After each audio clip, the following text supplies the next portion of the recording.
My intention and my goal is to give you some of the most ancient, powerful tools that you will have for the rest of your life. So we first are going to talk about life force energy. Energy, what is the energy? The energy is life force, right? But I want to show you how real it is. And the way we're going to do this, if you play along with me, is bring your hands together, cup your fingers, and open them just a little bit. Now I want you to focus right in the center. And as you focus in the center, in the very beginning, it's like, okay, so it's the center of my hands, big deal. Well, now I want you to slowly press back and forth. But I want you to stay focused right in the center. And as you put your attention there, and slowly press back and forth, you're going to start to feel actually the area get thicker. And in that thickness, you're going to start to actually feel that it could have a shape to it, a spherical shape, because your hands are cupped. This is called a chi ball. In this, now you don't have to have your hands up, they can be down and relaxed, but stay with that and focus. And this is a meditation unto itself, because now it starts getting you connected right to your own personal chi, because what you're feeling here is your energy. It may be unforeseen, but now it's tangible. And this is actually what we work with, consciously, by noticing our breath coming into our body and noticing our breath leaving our body. Ready? First thing I want you to do is just exhale.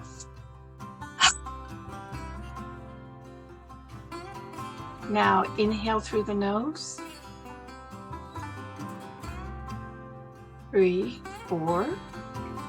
Now exhale through the mouth.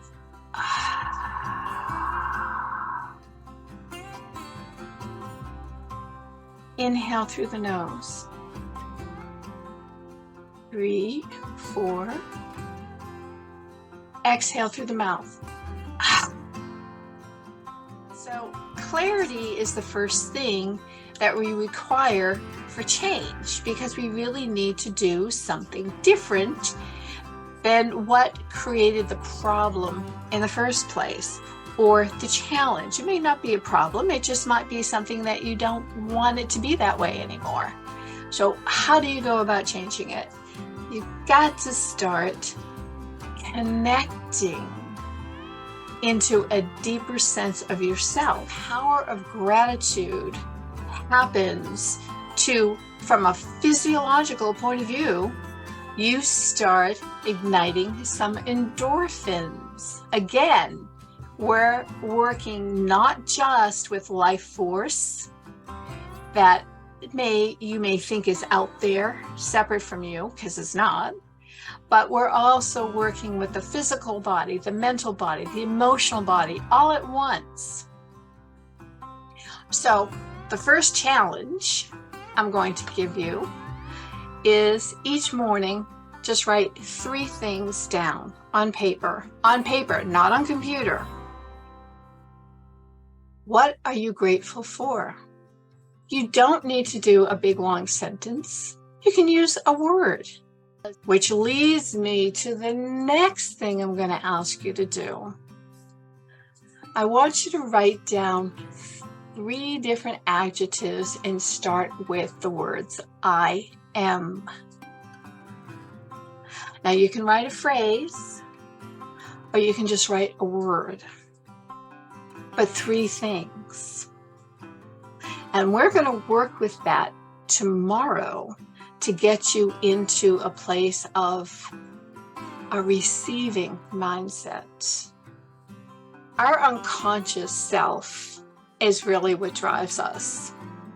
And how often do you hear yourself turn around and say, why did I even do that? Or why did I even say that? Because consciously you wouldn't. It's still something underneath that is residing in your unconscious that we need to transform. So now you're in a space of alignment with yourself that is empowering, not disempowering. So when you wrote the I ams, how empowering were those statements? Was it, I am worthy, I am responsible, I am creative, I am loving? Or was it more like, well, I am okay, but I can't do this? Or I don't really believe in myself. Or it could be even worse of what you wrote. Those negative words, the disempowering words, resonate at a much lower frequency. And they are actually toxic frequencies. Now, in the course, I do a language tracking that we take wherever you are presently, and we not only get you into empowering statements, but then we get you over into powerful. So as we take those steps, your mind has the opportunity to start believing. And then you start to learn how to train your mind instead of your mind running away with you.